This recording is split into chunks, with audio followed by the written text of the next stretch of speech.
काफ़ी दिनों के बाद मैं आज वापस आया हूँ अपने रूम रेंट के किराए को लेकर।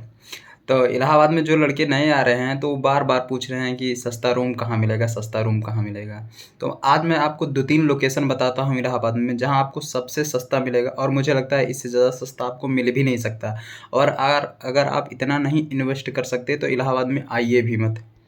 सस्ते रूम में मैं अगर देखूँ तो इलाहाबाद में मैं 3 से 4 स्थानों को प्रेफ़र करूँगा। उसमें से नैनी, अंदावा, फाफामऊ और इसके बाद सलोरी।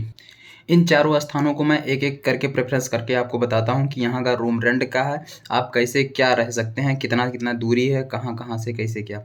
तो अगर मैं पहले स्थान पर की बात करूँ नैनी की, तो नैनी में इस समय जो रूम चल रहा है वो पाठक मार्केट का मैं बता रहा हूँ, जहाँ से पॉलिटेक्निक जो इलाहाबाद का सरकारी कॉलेज है, ज़रा बीटेक जो सरकारी कॉलेज है, वो दोनों पास में हैं। तो पाठक मार्केट की तो जो मैं बात बता रहा हूँ आपको, वहाँ 3000 में आपको एक रूम मिल जाएगा प्लस एक किचन मिल जाएगा। रूम इतना बड़ा है कि कम से कम 2 से 3 लोग रह सकते हैं और किचन भी काफ़ी कुछ बड़ा है।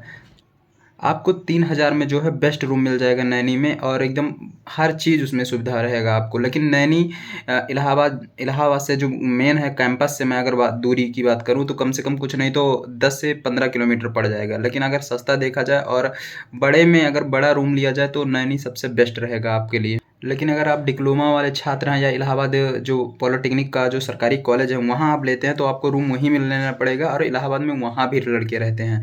या आप जो है इलाहाबाद से सिटी से सारी कोचिंगें कर डाले हैं और फिर अकेले शांत में रहकर पढ़ना चाहते हैं जैसे, तो आप नैनी को बेटर और फोकस कर सकते हैं मेरे हिसाब से। दूसरे स्थान पे मैं देखूं तो अंदावा अंदावा भी कैंपस से जो है 15 से 20 किलोमीटर तक पड़ जाएगा, लेकिन यहाँ भी सस्ता है।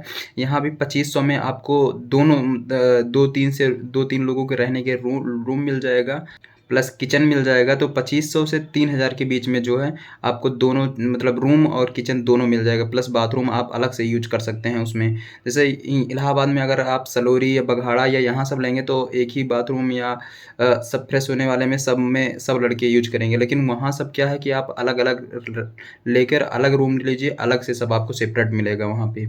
अगर कैंपस से अंदावा की मैं बात करूँ तो कम से कम 8 से 10 किलोमीटर दूरी पड़ जाएगा। लेकिन ये हाँ, इस शहर में अगर आप रह रहे हैं तो सिटी बस दोनों एरिया के नैनी प्लस अंदावा दोनों के लिए बस चलती है। आपको आसानी से आने-जाने में कोई दिक्कत नहीं होगी। लेकिन ये है कि आप जितना वहाँ पे पैसा बचाएँगे इधर साइड में ना रह के, उतना आपका आने-जाने में लग जाएगा। लेकिन अगर आप कोचिंग कर डाले हैं और अकेले में शांत में रहना चाहते हैं तो ये दोनों स्थान जो नैनी प्लस अंदावा, यहाँ पे आप रह सकते हैं। नैनी जो है वो यमुना के उस उधर पार है और अंदावा जो है वो गंगा के उस पार है। दोनों अपोजिट साइड हैं, लेकिन ये दोनों एरिया मोहल्ला वहाँ का बहुत है कि आपको सब चीज़ इतना मिल जाएगा वहाँ कि आपको सिटी में आने की ज़रूरत ही नहीं है इलाहाबाद में। तीसरा स्थान जो मैं कहूँगा वो है फाफामऊ। फाफामऊ भी 7 से 8 किलोमीटर भी की दूरी पे है। यहाँ भी आपको आने-जाने में सिटी में आने-जाने में कोई दिक्कत नहीं है। सिटी बस इलाहाबाद में हर जगह चलती है, आप आसानी से ले सकते हैं यहाँ भी रूम।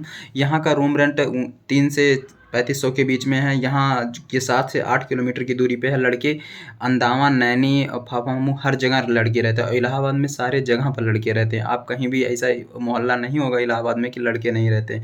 कोचिंगें यहाँ भी हैं और कोई दिक्कत नहीं, आप आसानी से आ जा सकते हैं। अगर आप फाफामऊ में रह रहे हैं तो लखनऊ, फैज़ाबाद या आजमगढ़, बलिया, बनारस यहाँ सब आने-जाने में आपको दिक्कत नहीं होगी क्योंकि जितने रूटें या जितने रोड निकलती हैं सब इधर ही से होकर जाती हैं। तो फाफामऊ से आप अगर रहते हैं तो इधर सिटी में आने की ज़रूरत नहीं, आपको हर सामान जो है वहीं से आने-जाने का आपके रास्ता घर का। अगर इधर साइड में आपके रायबरेली या लखनऊ या फैज़ाबाद इधर साइड में आपका घर पड़ रहा है तो। कैंपस से अगर फाफामऊ के बीच की दूरी की बात करूँ तो वो भी 7 से 8 किलोमीटर दूरी पे है। प्रयागराज जंक्शन है, बड़ा वाला इलाहाबाद जंक्शन है, वो तो 12 से 15 किलोमीटर वो भी पड़ जाएगा उसके लिए। चौथे स्थान की मैं बात करूँ तो वो है शांतिपुरम और ये सलोरी और तेलियरगंज के बीच में है। यहाँ भी रूम सस्ते में है, यहाँ भी लड़के रहते हैं लेकिन यहाँ कम मात्रा में रहते हैं और आप यहाँ भी ले सकते हैं। ये तो एकदम पास में ही है, ये 5 से 6 किलोमीटर पड़ेगा आपको इलाहाबाद यूनिवर्सिटी से प्लस स्टेशन से भी। इन चारों स्थानों पे आपको 2 तख़्त और इसके बाद सीट भी मिल जाएगी, आराम से आप यहाँ रह सकते हैं। पंखा भी देखें, कहीं-कहीं पे कूलर भी दे रहे हैं, तो वो तो आपके भाग्य के ऊपर डिपेंड करता है कि आपको क्या-क्या मिलता है। लेकिन ये है कि हाँ, इस चारों स्थानों पे आप कहीं भी रहेंगे तो आपको अगर ये चीज़ें नहीं मिलते तो आप बेहिचक रूम छोड़ सकते हैं, क्योंकि ये पीछे एरिया का है और यहाँ अधिकतर देते हैं कि लड़के रहें आके सुकून से। मेरे संपर्क में लड़के रह रहे हैं नैनी प्लस अहमदाबाद दोनों में भी। तो अगर आप कहेंगे, मैं वीडियो बना के लाया हूँ रूम का कि कैसे कितना बड़ा रूम है, कैसे क्या, तो अगर आप कहेंगे तो मैं इसको अपलोड कर दूँगा।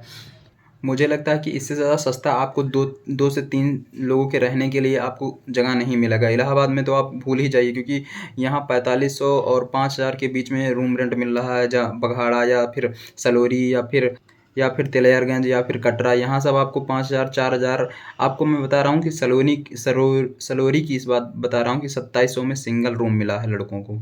इन चारों स्थानों पे है, लेकिन दूरियाँ काफ़ी कुछ हैं। आप जितना पैसा बचाएँगे उससे ज़्यादा आपका आने-जाने में लग जाएगा। अगर आप सिटी से जुड़े हुए हैं या रोज़ आना-जाना या कोचिंग आप कहीं कर रहे हैं तो आने-जाने में उतना लग जाएगा। इसीलिए मैं काफ़ी लोगों को कमेंट आ रहा था, इसीलिए मैंने बताया कि सस्ते में मिल जाएगा, लेकिन कोई बहुत ज़्यादा मतलब है नहीं। अगर आप डिप्लोमा या इंजीनियरिंग या ये सब कर रहे हैं तो आप उधर ले सकते हैं, नहीं तो आप इधर ही रहिए। इधर लड़कों का ज़्यादा माहौल है। आपको घुटन हो सकती है क्योंकि लड़के यहाँ ज़्यादा है। आपको अचानक देखोगे इतना लड़के, कभी आप 1000 2000 की भीड़ देखे नहीं होंगे मुझे लगता है लड़कों का। तो अचानक देखोगे तो आपको डर तो लगेगा, लेकिन यहाँ कोई ये नहीं है कि सब लोग पढ़ने ही आए हैं या सब इतना ज़्यादा कंपटीशन, ऐसा कुछ नहीं है। आप आराम से आइए इलाहाबाद में, आपका इलाहाबाद में स्वागत है। तो आपका जो इंक्वायरी और होगी बताइएगा, मैं बताने का भरसक प्रयास करूँगा। तो जय इलाहाबाद, जय संगम नगरी, जय प्रयागराज, जय हिंद, जय भारत।